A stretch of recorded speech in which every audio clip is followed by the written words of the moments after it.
নমস্কাৰ প্ৰিয় বন্ধু বান্ধৱীসকল, আজি আকৌ অন্য এটা ৰেচিপি লৈ পেলাই আহিছোঁ। আজি লাই শাক আৰু মই কণী ৰেচিপি এটা লৈ আহিছোঁ। মই কেনেধৰণে বনাইছোঁ সকলো আপোনালোকক ভিডিঅ' যোগে দেখুৱাই যাম।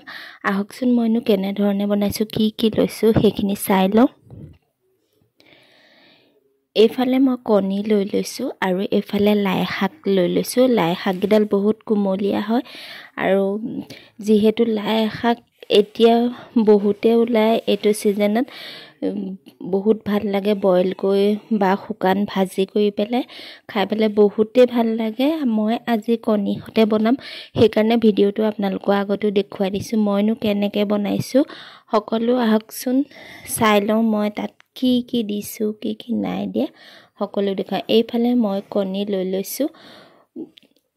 কণী মই 4টা দিম আৰু এইফালে মই পানী লৈ লৈছোঁ। পানীখিনি মই বহাই দিছোঁ এটা কেৰাহীত। মই এইখিনি বইল কৰি ল'ম আৰু লাই শাকখিনি মই হাতেদি দুটুকুৰ মানে ভাঙি লৈছোঁ আৰু তেনেকুৱা ডাঙৰ লাই পাত হয়, সেইকাৰণে মই দুটুকুৰা কৰি পেলাই তেনেকৈ কৰিছোঁ। এইফালে এটা বিলাহী কাটি দিলোঁ আৰু এটুকু আদা দি দিছোঁ আৰু পিঁয়াজ এটা দি দিছোঁ ডাঙৰ চাইজৰ আৰু অকণমান নিমখ দিছোঁ। এইখিনি মই 3-4 মিনিটমান মই উতলিব দিম, মানে বইল কৰি ল'ম। তাৰপিছত মই আকৌ দেখুৱাই আছোঁ আপোনালোকক। এয়া মই ঢাকনিটো মাৰি দিলোঁ। মই এয়া 3-4 মিনিটৰ পিছত দেখিছেনে, মই এয়া দেখুৱাই দিছোঁ।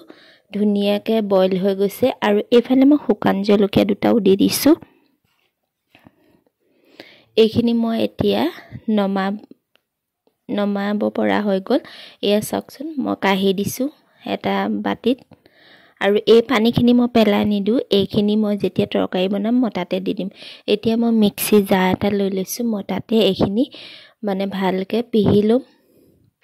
এয়া চাওকচোন, মই পিহি ল'লোঁ গোটেইখিনি আৰু এটা ধুনীয়া কালাৰ হৈছে আৰু গোন্ধটো ধুনীয়া। ইয়াতে আদা চাদা দিয়া আছে, সেইকাৰণে গোন্ধটো বৰ ধুনীয়া হৈছে। এইফালে এখন কেৰাহী বহাই দিলোঁ, দি পেলাই অলপমান মিঠাতেল দিলোঁ। এতিয়া মই কণীকেইটা ভাজি ল'ম। কণীকেইটা মানে অলপ ভাজি ল'লে দেখাত ভাল লাগে, একদম বগা বগা হৈ থাকিলে মই ইমান ভাল নাপাওঁ। সেই আকৌ এটা মই ডাঙৰ চাইজৰ আলু এটা মই 4 টুকুৰ কৰি লৈছোঁ। লৈ পেলাই এইখিনিও ভাজি ল'ম। মই নিমখ হালধি সানি পেলাই ভালকৈ অকণমান ৰঙচুৱা হোৱাকৈ মই ভাজি লৈছোঁ। এইখিনি মোৰ হৈ গ'ল ভজা।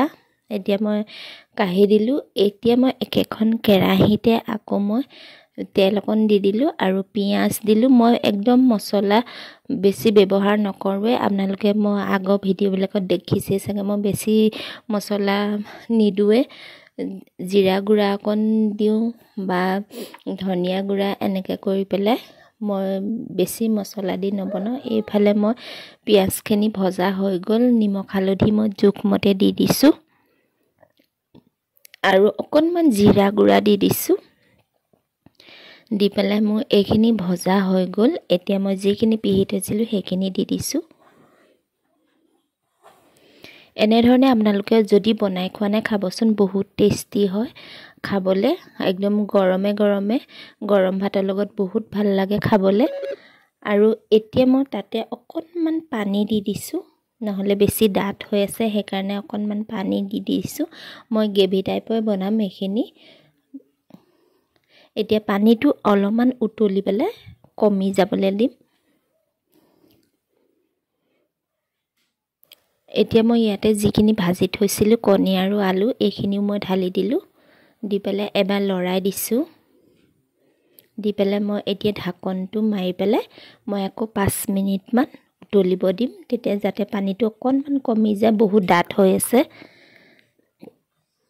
এয়া একদম ধুনীয়াকৈ উতলি আছে। চাওকচোন মোৰ কালাৰটো কেনেকুৱা হৈছে, বহুতেই ধুনীয়া হৈছে কালাৰটো। আপোনালোকক এবাৰ দেখুৱাই দিলোঁ। মোৰ এইখিনি ৰেডি হৈ গ'ল। যিহেতু পানীও আধা কমি গ'ল, একদম পূৰা ডাঠ হৈ গ'ল, সেইকাৰণে মই এইখিনি নমাই দিম। এতিয়া মই বাতি এটাত আপোনালোকক উলিয়াই দেখুৱাই দিছোঁ। চাওকচোন কেনেকুৱা হৈছে। এনেধৰণে যদি বনাই খোৱা নাই এবাৰ বনাই খাব, বহুত টেষ্টি হয়। আৰু আজি যদি ভিডিঅ'টো চাই পেলাই ভাল পায় তেনেহ'লে আপোনালোকে লাইক কমেণ্ট এটা কৰিব। আৰু যিসকলে মোৰ চেনেলত প্ৰথমবাৰৰ কাৰণে ভিডিঅ' চাই আছে চেনেলটো ছাবস্ক্ৰাইব কৰি দিব আৰু কাষতে থকা বেল আইকনটো দবাই দিব। আজি ভিডিঅ'টো ইমানেই আছিলে, ধন্যবাদ।